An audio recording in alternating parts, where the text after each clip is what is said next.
custo de vida, emprego e desemprego, cesta básica, tarifas públicas, salário mínimo. Agora, na Brasil Atual, a análise do DIEESE. E nós vamos fazer contato agora com o diretor técnico do DIEESE, Fausto Augusto Júnior. Bom dia, Fausto. Bom dia, Fausto. Bom dia, Glauco. Bom dia a todos. Fausto, ontem o Senado aprovou a medida provisória que cria o Programa Nacional de Prestação de Serviço Civil Voluntário, programa destinado para jovens de 18 a 29 anos, pessoas com deficiência e indivíduos acima de 50 anos que estejam há mais de 24 meses sem vínculo formal de emprego. Esse programa permite a contratação de trabalhadores por parte das prefeituras sem concurso público, ganhando bolsa que pode chegar, inclusive, a um valor abaixo, aliás, pode chegar não, o teto é um valor abaixo de metade do salário mínimo, R$ 572. Como é que você viu a aprovação desse programa, Fausto?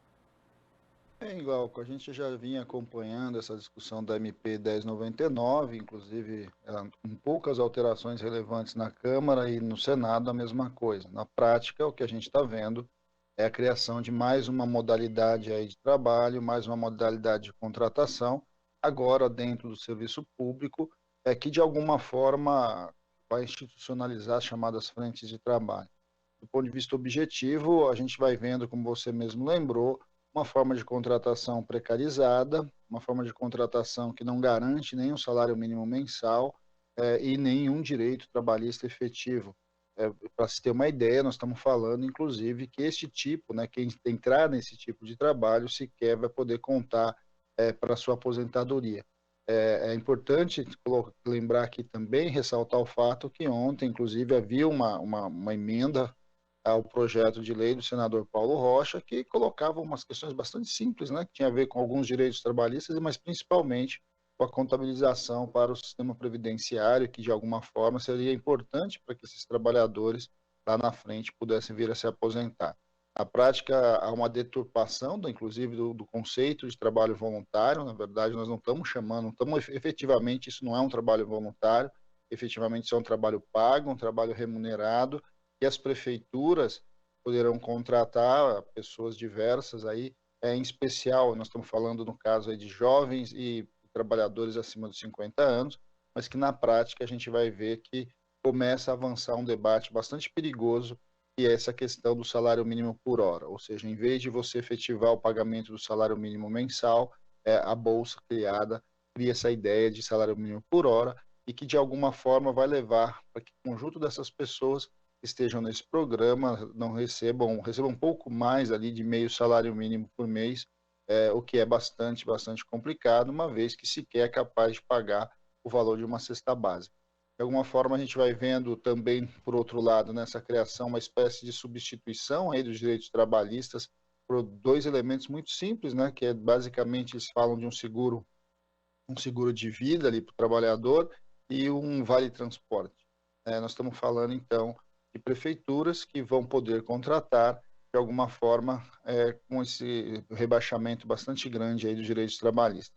Agora, um outro dado bastante relevante é que é um programa para durar no máximo 2 anos, ou seja, ele está aí, de certo modo, aparecendo no ano eleitoral, e aí tem um caráter eleitoral bastante grande. Nós não sabemos direito o que vai acontecer com esse programa pós-eleição. E na outra ponta, é bom lembrar que não tem dinheiro federal, ou seja, todo o programa acaba sendo custeado pelos municípios, o que na prática nós não sabemos até que ponto terá viabilidade um programa em que, de fato, recurso novo não há.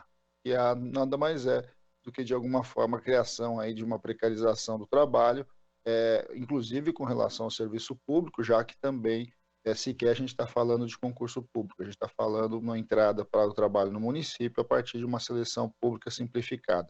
Tudo isso vai colocando no bojo os debates que a gente já vem fazendo há bastante tempo sobre o processo de precarização do trabalho no Brasil.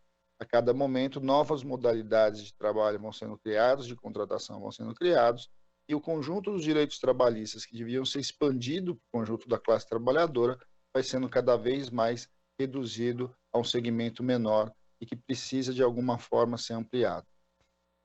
Quer dizer, Fausto, esse programa, na verdade, ele vai na mesma direção de outras versões de programa já apresentadas como forma de viabilizar um novo tipo de contrato precário. Desde aquela proposta inicial ali de carteira verde e amarela, até outras propostas que estavam ali dentro da chamada mini reforma trabalhista. O problema, né, Fausto, é que isso, além de precarizar o trabalhador, não cria empregos de fato e não gera renda também para quem consegue uma ocupação. Nesse caso, não é chamado como emprego, mas não deixa de ser uma ocupação e também, por outro lado, pode precarizar ainda mais o serviço público que já foi tão atacado durante o governo Bolsonaro e também no governo Temer.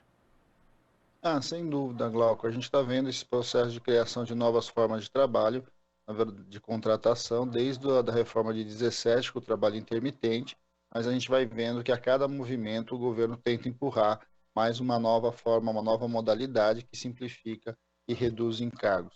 É bom lembrar que na avaliação, inclusive, do próprio presidente, ele afirma que as pessoas vão ter que optar, né, entre direitos ou empregos.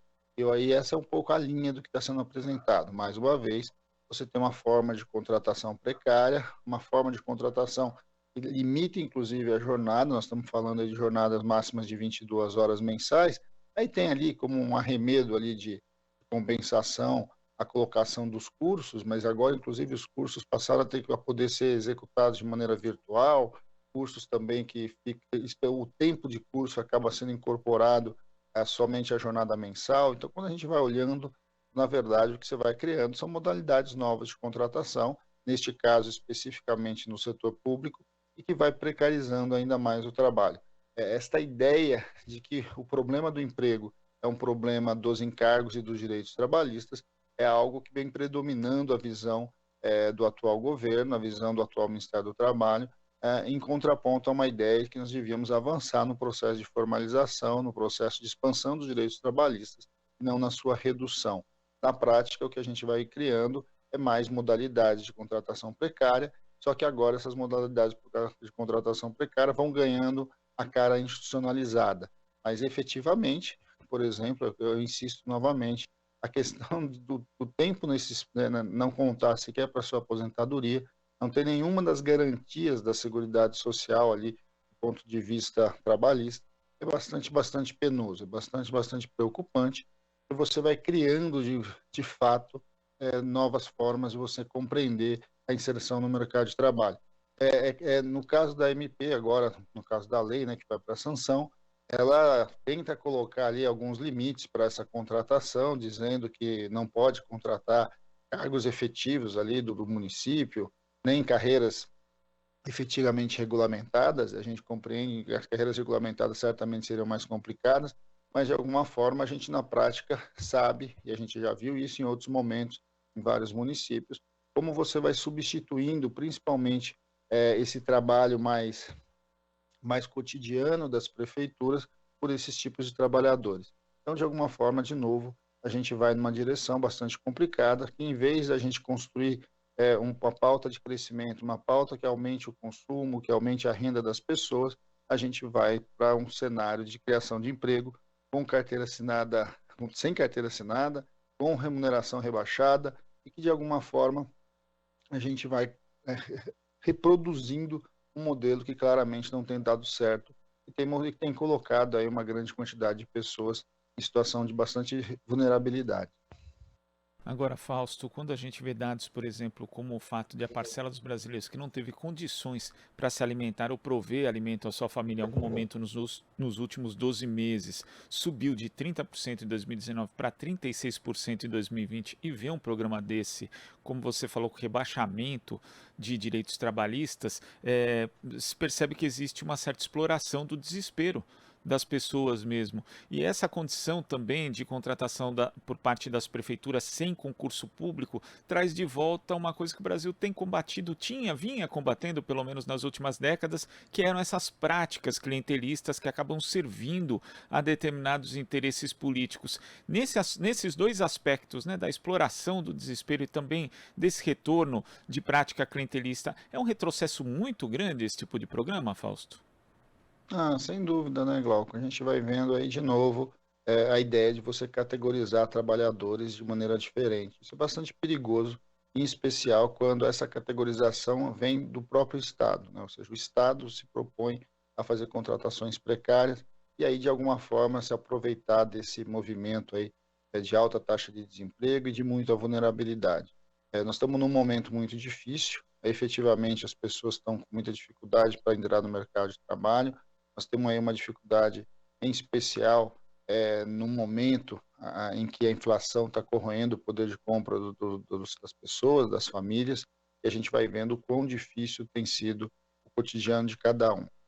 Neste movimento aí de desespero em que a gente deveria ampliar os debates sobre renda básica, sobre minimamente construir uma estrutura aí de proteção social, você caminha num processo de interferência no mercado de trabalho e redução aí de maneira efetiva dos direitos trabalhistas. Ele é muito mais razoável de fazer um debate muito mais avançado sobre uma discussão de renda básica de cidadania que garantiria este mínimo. E a partir disso, você poderia discutir, afinal de contas, como você lidaria com o processo de inserção dessas pessoas que estivessem nesses programas dentro do mercado de trabalho. É bom lembrar que o sistema público de emprego ele tem um tripé, né, Glauco? O tripé dele se baseia no seguro-desemprego, se baseia no processo ali de qualificação profissional e no processo de intermediação de mão de obra. Algo que, de certo modo, vem sendo desmontado na sua articulação a partir desse governo, principalmente quando fez a extinção do Ministério do Trabalho. Todo esse movimento que precisa ser feito no Brasil de rearticulação do sistema de emprego, na verdade, sequer entrou em debate nessa questão aí do trabalho voluntário. O que você vê é simplesmente um arremedo, seja da qualificação, seja da intermediação, e, na verdade, busca-se ali simplesmente criar ali uma visão, uma aceleração aí de algum tipo de contratação, que na prática a gente sabe tem muita pouca oportunidade para depois de quem entrar nesse programa avançar para o mercado formal, avançar para um emprego melhor. Esse é um debate que precisa ser feito. Nós precisamos avançar na reconstrução do sistema público de emprego e renda e, a partir dele, construir as políticas de inserção no mercado de trabalho. A gente está num momento daqueles bastante complicados, com quase 12 milhões de pessoas desempregadas, mas com uma renda também em queda no Brasil.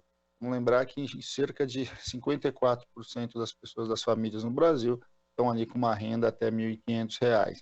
E programas como esse, na verdade, não elevarão a condição de vida dessas pessoas. Na verdade, tende a rebaixar, até porque uma parte de trabalhadores que poderiam ser contratados, inclusive por essas prefeituras, com mais direitos e com renda maior, vão acabar limitados aí pelo próprio programa. Fausto, queria agradecer a sua participação aqui no Jornal Brasil Atual de hoje. Muito obrigado, até a próxima. Até a próxima, bom dia a todos novamente. Bom dia. Conversamos aqui com o diretor técnico do Diese, Fausto Augusto Júnior. Aqui você ouve as notícias que os outros não dão. Jornal Brasil Atual.